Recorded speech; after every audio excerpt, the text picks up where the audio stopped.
अस्सलाम वालेकुम, my name is Taimur Khalid and you are watching Taimur Khalid YouTube channel.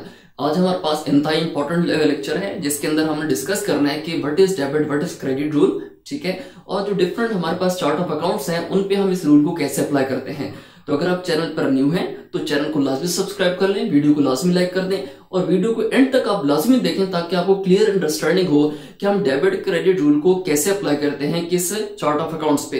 यानी एसेट्स पे रूल क्या है, अगर एसेट इंक्रीज हो या एसेट डिक्रीज हो तो डेबिट होगा या क्रेडिट होगा, इसको हम अंडरस्टैंड करेंगे या एक्सपेंस के बारे में देखेंगे।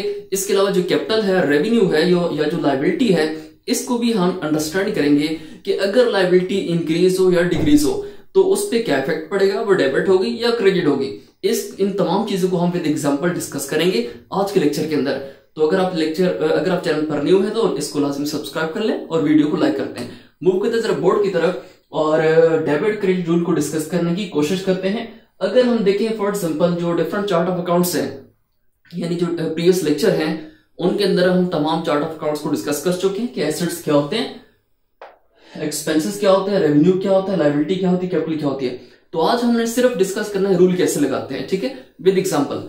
अब देखें कि एसेट्स अगर किसी भी बिजनेस ट्रांजैक्शन में एसेट्स या एक्सपेंस अगर वो इंक्रीज होते हैं तो वो क्या होंगे, डेबिट। ठीक है, या फिर अगर हम देखें किसी भी बिजनेस ट्रांजैक्शन में एसेट्स या एक्सपेंस अगर वो डिक्रीज होते हैं तो वो क्या होंगे, क्रेडिट। ये आगे रूल किस पे, एसेट्स और एक्सपेंसेस पे। अगर हम फर्दर चार्ट ऑफ अकाउंट्स को देखें, या जिनको हम कहते हैं हेड ऑफ अकाउंट्स भी कहते हैं, जिनको हम एलिमेंट्स ऑफ अकाउंटिंग भी कहते हैं, अगर उनको हम देखें रेवेन्यू, कैपिटल, लायबिलिटी को, तो इन पे रूल कैसे अप्लाई करना है कि सिंपल किसी भी बिजनेस ट्रांजैक्शन में अगर रेवेन्यू या लायबिलिटी या कैपिटल या इनमें से कोई भी दो या तीनों अगर इंक्रीज करते हैं तो क्या होंगे, क्रेडिट। अगर इंक्रीज करते हैं तो क्या होंगे, क्रेडिट। और अगर किसी भी बिजनेस ट्रांजैक्शन में रेवेन्यू, लायबिलिटी या कैपिटल अगर डिक्रीज करते हैं तो क्या होंगे, डेबिट। ठीक है, आज आपसे यहां तक क्लियर हो गया होगा कि इंक्रीज और डिक्रीज का रूल कैसे लगाना है। अब फर्दर हम देख लेते हैं एग्जांपल के थ्रू कि क्या चीज कैसे इंक्रीज होती है। अब अगर फॉर एग्जांपल मैं पहले इन दो एग्जांपल ट्रीट कर लेता हूं। अब यहां पे देखते हैं हम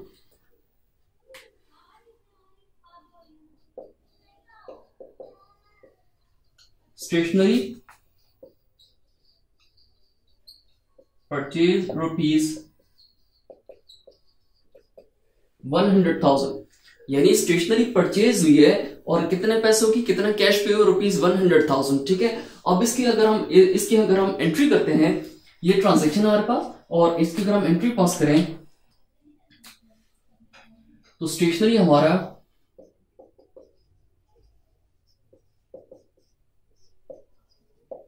डेबिट हो रहा है और जो कैश हमने पे किया है क्रेडिट।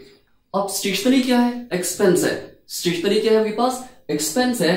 तो एक्चुअली क्या हुआ कि पहले मेरे पास जितना भी स्टेशनरी एक्सपेंस था उसमें 100,000 का एक्सपेंस और इंक्रीज हो गया। जब इंक्रीज हुआ तो हमने यहाँ पे रूल में ये लिखा हुआ है कि अगर एक्सपेंसेस हमारे पास इंक्रीज होंगे तो वो क्या होंगे, डेबिट। तो हमने क्या किया कि स्टेशनरी को हमने क्या कर दिया, डेबिट। ठीक है, इसको ट्रीट कर देते हैं एक्सपेंस। सिमिलरली अगर इसको हम फर्दर देखें एसेट्स के लिहाज से, तो कैश क्या है, एसेट्स। अब एसेट्स क्या होते हैं इनको इस लेक्चर में हम डिस्कस नहीं करेंगे क्योंकि प्रीवियस तमाम जितने लेक्चर्स थे चार्ट ऑफ अकाउंट्स के उसमें मैंने तमाम चीजों को इंडिविजुअल डिस्कस किया है। अब कैश हमारे पास क्या है, एसेट्स है। अब अगर फॉर एग्जांपल आपने स्टेशनरी परचेज की तो ऑब्वियसली कैश आपने पे किया।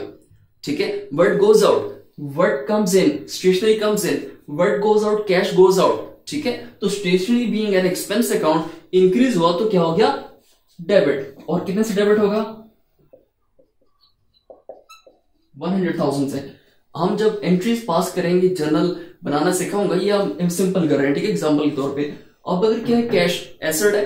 अब एसेट जो है आपने पे किया है, यानी कैश आप पे करोगे तब आप स्टेशनरी परचेज करोगे ना, तो कैश बीइंग एन एसेट। अब कैश पे करने से 1 लाख रुपए से कम होगा। अगर मेरे पास 10 लाख रुपया था तो 1 लाख जब मैं पे करूंगा, 100,000 जब मैं पे करूंगा तो मेरे पास कैश डिक्रीज होगा 100,000 से। तो cash being an asset account, asset के डिक्रीज होने से हमें रूल क्या लगाया, एसेट डिक्रीज होगा तो क्रेडिट होगा, हमने इसको कर दिया एज अ क्रेडिट। ठीक है, 100,000 से हमने कैश को क्रेडिट कर दिया। तो ये हमारी एक एग्जांपल हो गई फॉर एसेट्स एंड एक्सपेंस। अब अगर हम देख लेते हैं कि सेल्स यानी रेवेन्यू की एग्जांपल ले लेते हैं कि रेवेन्यू इंक्रीज होगा या डिक्रीज होगा, तो उसमें कैसे हम ट्रीट करेंगे। हमने फर्स्ट ले ली एग्जांपल, गुड्स सोल्ड फॉर ₹10,000, यानी क्या है, गुड्स सेल हुई है कितने की, 10,000 रुपए की, 10,000 रुपीज की, ठीक है। अब जब सेल्स हुई तो हमने क्या कहा था कि रेवेन्यू क्या है कि जितनी भी चीजें सेल होती हैं, यानी बिजनेस जो भी चीजें सेल करता है तो वो उसके लिए ट्रीट होता है एज अ रेवेन्यू। तो अब सेल्स करने से अगर फॉर एग्जांपल पहले हमारी सेल्स थी 5,000 की, तो उसमें सेल्स फर्दर ऐड हो गई कितनी, 10,000 की, ये हो गया टोटल 15,000। हमारी सेल्स क्या हो गई, इंक्रीज। अब अगर सेल्स इंक्रीज होंगी तो हमने ये रूल सीखा कि जब भी रेवेन्यू और सेल्स हमारा क्या रेवेन्यू, कि जब भी हमारा रेवेन्यू इंक्रीज होगा तो रेवेन्यू इंक्रीज होने से क्या होगा, क्रेडिट, ठीक है। यहां पे देखिए रेवेन्यू इंक्रीज होगा तो क्रेडिट। और सिमिलरली हम जब सेल करेंगे तो हमारे पास अमाउंट आएगी, रिसीव होगी, कैश हमें रिसीव होगा, और cash being an asset account, asset increase होने से क्या होगा, डेबिट होगा, ठीक है। एंट्री हम पास करेंगे कैश अकाउंट, डेबिट होगा कितने से, 10 से। सेल्स अकाउंट क्रेडिट होगा हमारे पास विद ₹10,000, ठीक हो गया। यहां पे हमने एग्जांपल सीख ली किसकी, रेवेन्यू की। इसी तरह अगर आप डिस्काउंट रिसीव करते हैं, डिस्काउंट रिसीव करते हैं तो डिस्काउंट रिसीव करेंगे in the form of cash, cash debit होगा, डिस्काउंट रिसीव क्रेडिट होगा। कमीशन आप रिसीव करते हैं तो कैश डेबिट होगा, कमीशन अकाउंट क्रेडिट होगा, ठीक है। इसके अलावा अगर हम लायबिलिटी की एग्जांपल लें, लायबिलिटी क्या ऑब्लिगेशन होता है, ये डेट होता है, और हमने ये सीखा कि लायबिलिटी अगर इंक्रीज होगी तो लायबिलिटी क्रेडिट होगी, डिक्रीज होगी तो डेबिट होगी। इसको हम देख लेते हैं। For example loan to mister X for ₹15,000, यानी किसको लोन दिया है, एक्स को। अब एक्स को लोन दिया है तो इट मींस हमारे लिए वो डेटर ट्रीट होगा, हमारे लिए वो डेटर ट्रीट होगा। लेकिन हमने करनी है लायबिलिटी एग्जांपल, चले ये हमारे लिए एज अ डेटर के तौर पे आ गई, ठीक है। कि डेटर्स क्या होते हैं, क्रेडिटर्स क्या होते हैं। Loan to mister X, loan to mister X मतलब मिस्टर एक्स को आपने लोन दिया, तो लोन किस फॉर्म में दिया, in the form of cash ₹15,000। तो मिस्टर एक्स हमारे लिए डेटर ट्रीट होगा। डेटर की नेचर क्या होती है, एसेट्स, और एसेट्स आपका क्या होगा, इंक्रीज, और जब एसेट इंक्रीज होगा तो रूल के मुताबिक वो क्या हो जाएगा, डेबिट। तो हमारे पास यहां पे मिस्टर एक्स अकाउंट डेबिट होगा 10,000 से, और आपने कैश पे किया, लोन दिया ना, तो कैश पे किया तो कैश अकाउंट क्या हो गया, क्रेडिट 15,000 से, ठीक है, 15। अब इसको हम देख लेते हैं लायबिलिटी एग्जांपल, कि अगर फॉर एग्जांपल आपने लोन रिसीव किया, अगर हम इसी को थोड़ा सा मॉडिफाई करें, मिस्टर एक्स का मिस्टर वाई कर दे कि लोन फ्रॉम मिस्टर वाई ₹50,000 कर लेते हैं, ठीक है।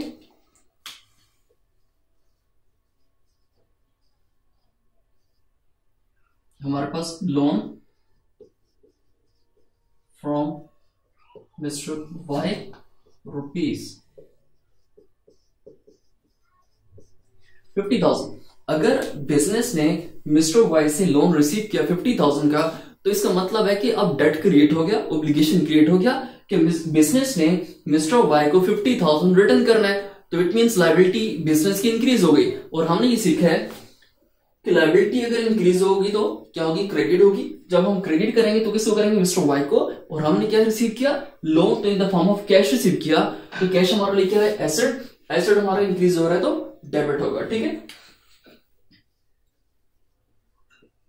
Cash account as an asset account debit होगा, और कितने से, 50,000 से। और लोन क्रिएट हुआ, लोन एज अ लायबिलिटी है, इंक्रीज होगी तो क्रेडिट होगी, ठीक है। Mister Y is a liability, credit, ठीक है। अब अगर जो है बिजनेस ने मिस्टर वाई को 50,000 में से 30,000 पे कर दिया, जब पे करेंगे तो बिजनेस की लायबिलिटी डिक्रीज होगी। जब बिजनेस की लायबिलिटी डिक्रीज होगी तो हमने ये पढ़ा हुआ है कि लायबिलिटी डिक्रीज होने से क्या होती है, डेबिट। ठीक है, तो हम क्या करेंगे, कैश पे होगा, कैश एसेट है, पे होने से डिक्रीज होगा, क्रेडिट होगा, और लायबिलिटी हमारी डिक्रीज होगी तो लायबिलिटी के डिक्रीज होने से वो क्या हो जाएगी, डेबिट। ठीक है, अब यहां पे हम कर लेते हैं इसको, मिस्टर वाई अकाउंट, ये हमारे पास क्या हो जाएगा, डेबिट, और 30,000 पे किया और कैश पे किया है, कैश अकाउंट क्रेडिट विद ₹30,000।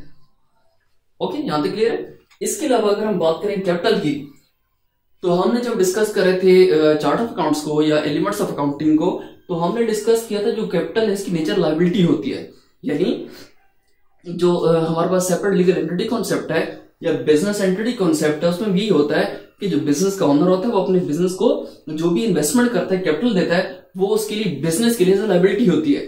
ठीक है, तो कैपिटल की नेचर ऐसे लायबिलिटी है, तो जो रूल हमने जैसे रूल लायबिलिटी पे ट्रीट किया वैसे ही हमने ट्रीट कर रहा है किस पे, कैपिटल पे भी। ठीक है, यानी सिंपल अगर हम कहते हैं कि business started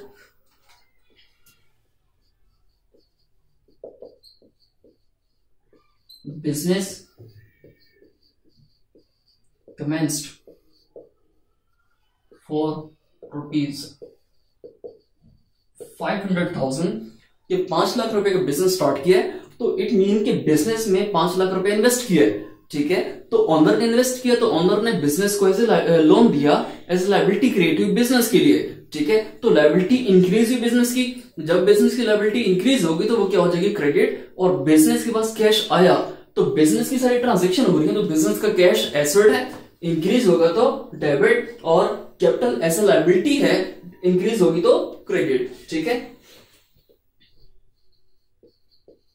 cash account debit कितने से, 5 लाख से, और जो कैपिटल है अकाउंट क्रेडिट 5 लाख से। आई होप सो यहां तक क्लियर हो गया होगा।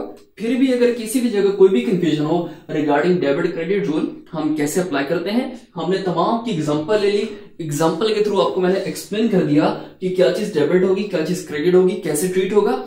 फिर भी अगर किसी भी जगह कोई कंफ्यूजन हो तो आप लाजमी कमेंट सेक्शन में अपनी राय के जाहिर कीजिएगा। ठीक है, क्वेश्चन पूछिएगा, आपको जरूर रिप्लाई का होप मिलेगा, और आने वाली जो वीडियो है उसमें मैं इस चीज को दोबारा डिस्कस कर दूंगा। Thank you so much for watching. अल्लाह हाफिज, टेक केयर।